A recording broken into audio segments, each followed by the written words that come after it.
channel with today a little bit of a different kind of thing. Well, it's not really different. I'm just saying I changed the deck in episode 30. Here we go. Who would have thought I would make it to episode 30 of playing just Magic the Gathering Arena? I don't know. I feel like I've done well and not well at the same time. I have achieved a lot of things that I wanted to achieve with playing the game. I'll keep going. This is not some kind of like I'm ending the series. I'm really enjoying the game. I'm really enjoying the series. I'm really enjoying playing this game. Definitely. That's why I'm trying to like give you a little bit of insight into what I changed. I tried to keep your comments in mind with this. I took out the lava axe after 2 people complained that that's a noob trap. I kind of thought it was, but also was kind of like, well, technically if you have 4 of them, you're gonna win the game. So maybe that just comes in handy at one time. Because I feel like 5 damage just sounded like a lot, but obviously I guess that's part of being the chat, eh? I put a card in that someone suggested, Skewer the Critics, basically to make it actually more worth actually that I'm still running red, even though I only run 4 cards. I might put some level 1s in here at one point as well, level 1, some 1 mana or 2 mana creatures that fit it well, but at this point I just wanted to go for double Skewer the Critics, because Spectacle kind of triggers well enough in my deck. With that, I bumped up the Ill-Gotten Inheritance as well to 3, so I can trigger this maybe a little bit more. Still run 1 Heartfire on Carnival. Other than that, I put in another guy suggested Cry of the Canarium, basically mass removal, which I really felt I needed in my deck, since I had no plan, no way out against decks that just spam the board with little creatures. So that can come in handy.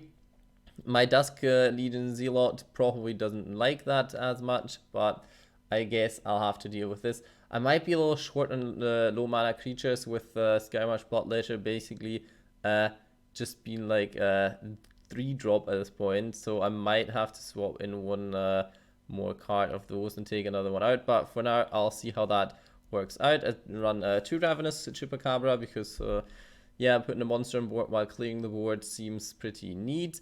Now the only problem I have, I don't have outs for Planeswalkers, so I'll have a look into this at one point. I think the Cry of the Canarium, does that count for Planeswalkers as well? Do Planeswalkers get that, or do they not count as creatures? I've not quite figured this out.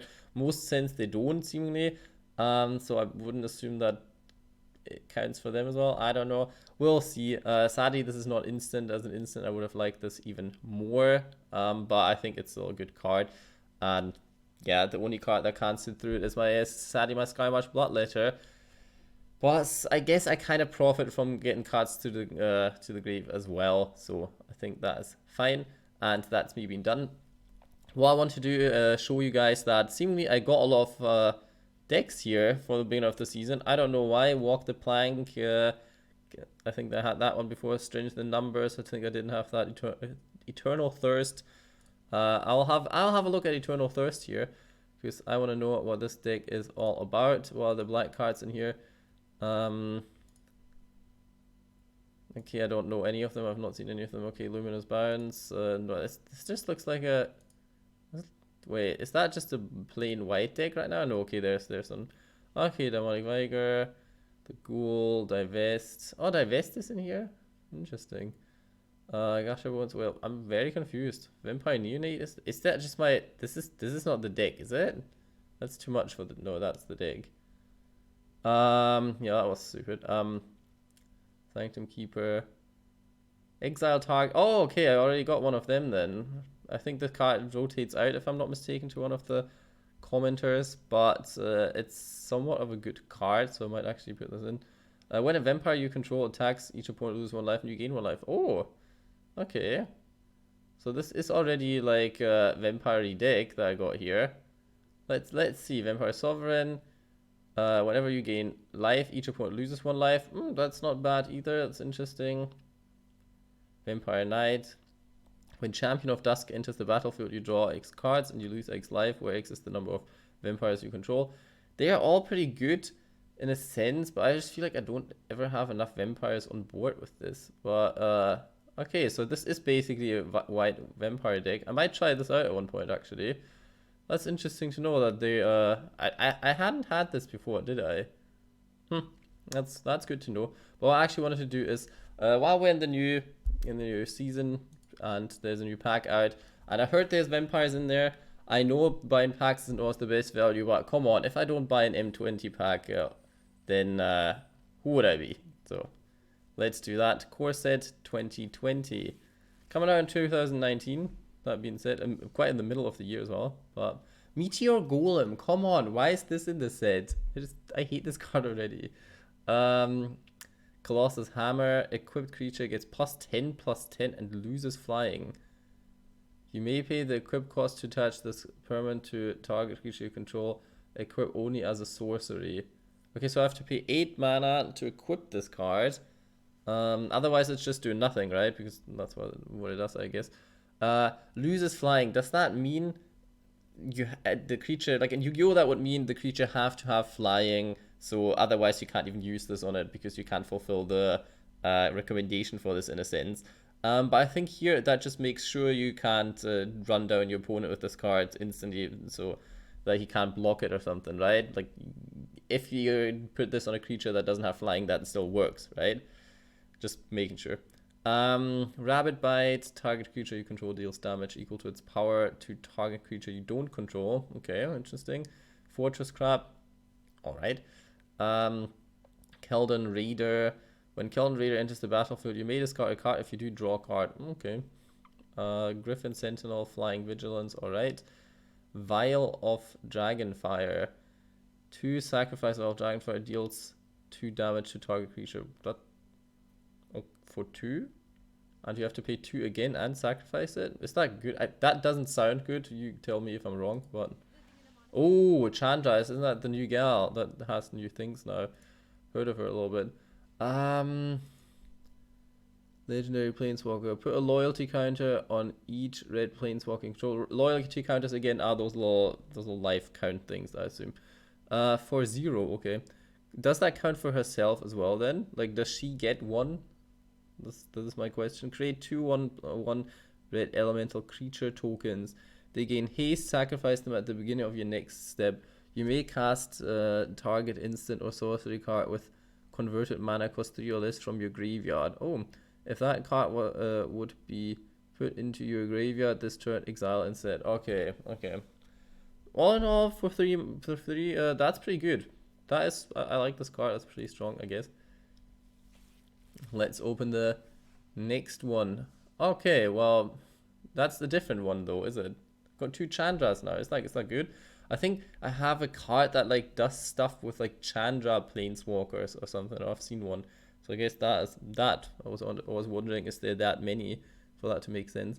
I hope I'm getting a nice bit of story on that gal or guy. I'm sorry, I don't want to assume anything here. I thought it was a gal, but I'm not that 100% sure anymore on this one. Elementals you control get +2/+0 until end of turn. Okay, elementals, so I guess. Add 2 mana, okay. Chandra knows Pyromancer deals 2 damage to any target. That's not bad, I guess. That's not bad. Apostle of Purifying Light. Protection from black. So you just can't be blocked, targeted, deal damage, and Chandra. Okay, interesting.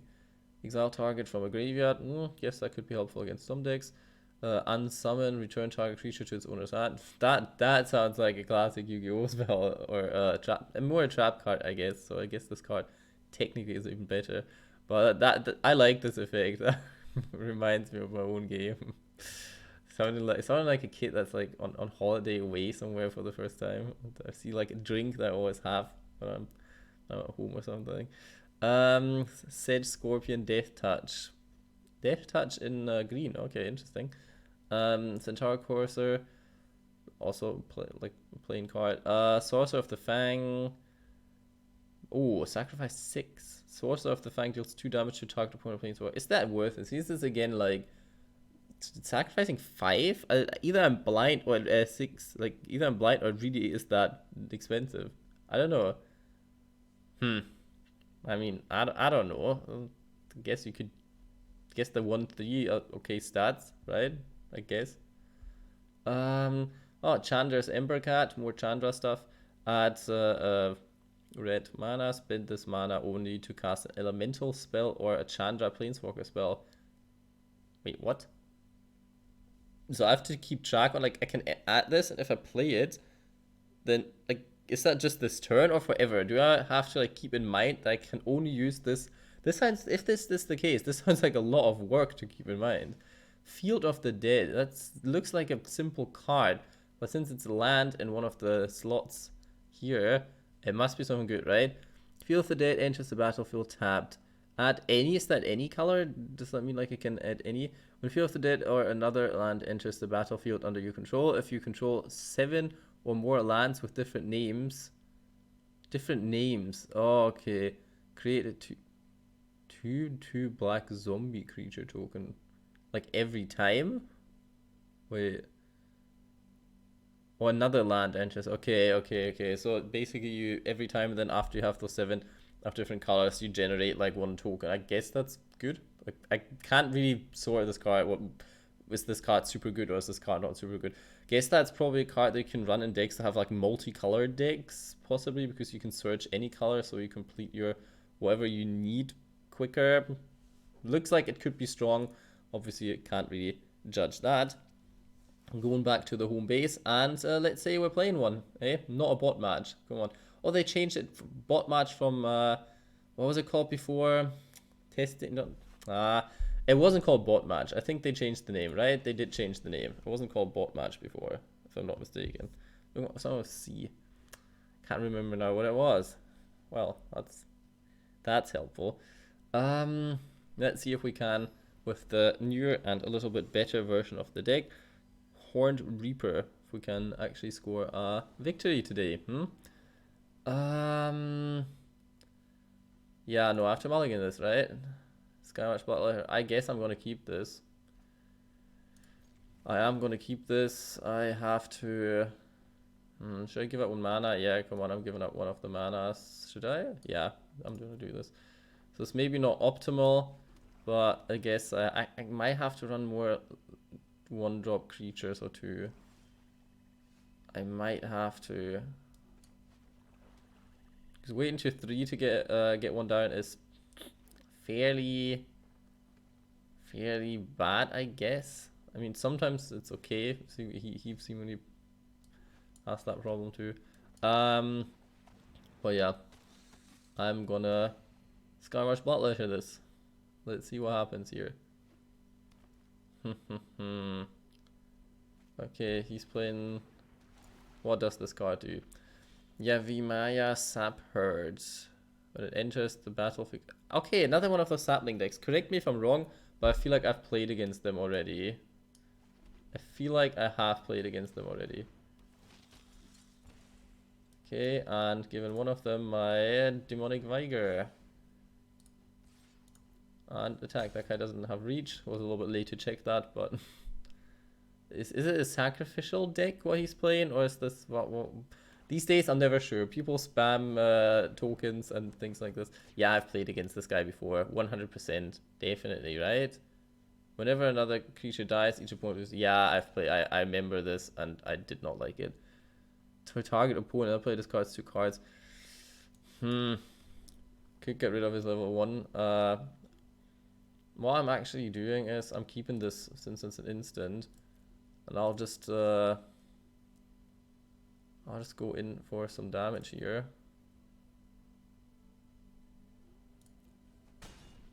I want to get rid of this guy here somehow.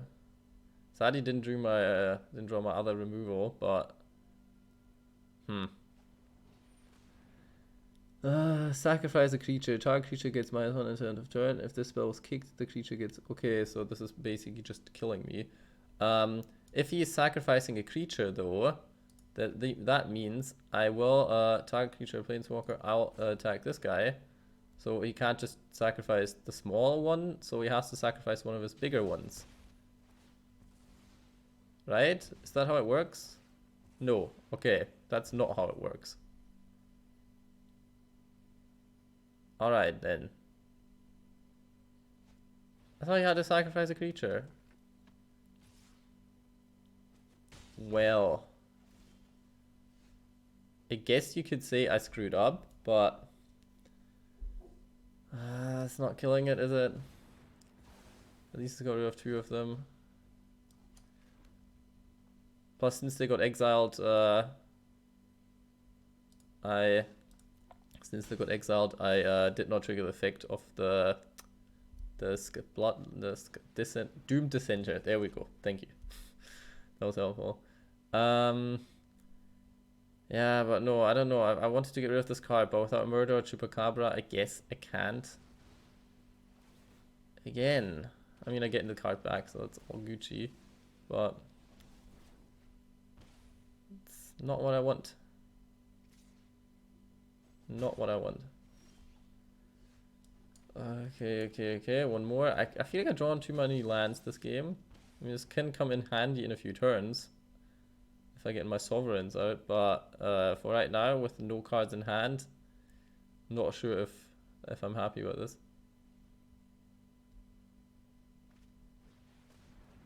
Alright. Yeah, I'm 100% certain I've played against this deck before. Should I block this now? I think I kind of have to, don't I? Yeah. Oh. Finally, a card that helps me deal with this. That is important. I get rid of this because this is his main damage source, I feel. I mean, attacking as well, but can't be dealing with this. What does that guy do? At the beginning of each upkeep, create a 1/1 green sapling creature token. So they saplings you control get +2/+2 as long as you have the city's blessing. If you can tell them more permanents, you get the city's blessing for the rest of the game. So permanents count as countries as well. I have to block this. I can't keep up. I know he's getting one of those, but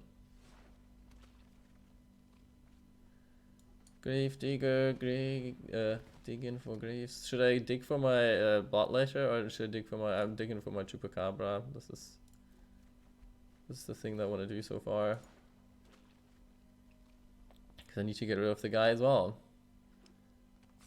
This deck is complete bonkers, huh? Complete bonkers. Yo, okay. Alright. Well, that's fine. That sounds like fun. Ay. Yeah, I mean,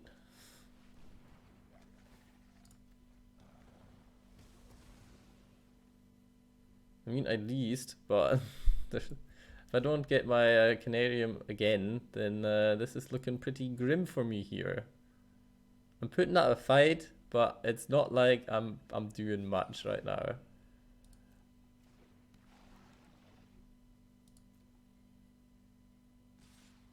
See, just attacking with every one of them now.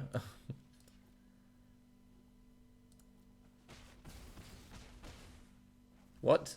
Okay, I didn't do the math. Ah, well, I guess -1 I would have said 0 anyway, even if I murdered one of them, I think. I guess. Not 100% sure, but I think I would have. Well, this was today's episode. We saw me lose. I tried to put out a fight, but I think this deck is somewhat meta, right? This deck is somewhat good, if I'm not mistaken. Like, that is a way better constructed thing than, like, not constructed, but way better than my ones. Let me know what you think about the cards I pulled from the booster pack. Anything good in there? Anything worth playing? Not in my deck, but in general. Any interesting deck combos that you could do there? Did you like the episode? Subscribe if you're not already. I always appreciate the subscribe count going up since we're kind of stuck, eh? Whatever, and hope you have a good day.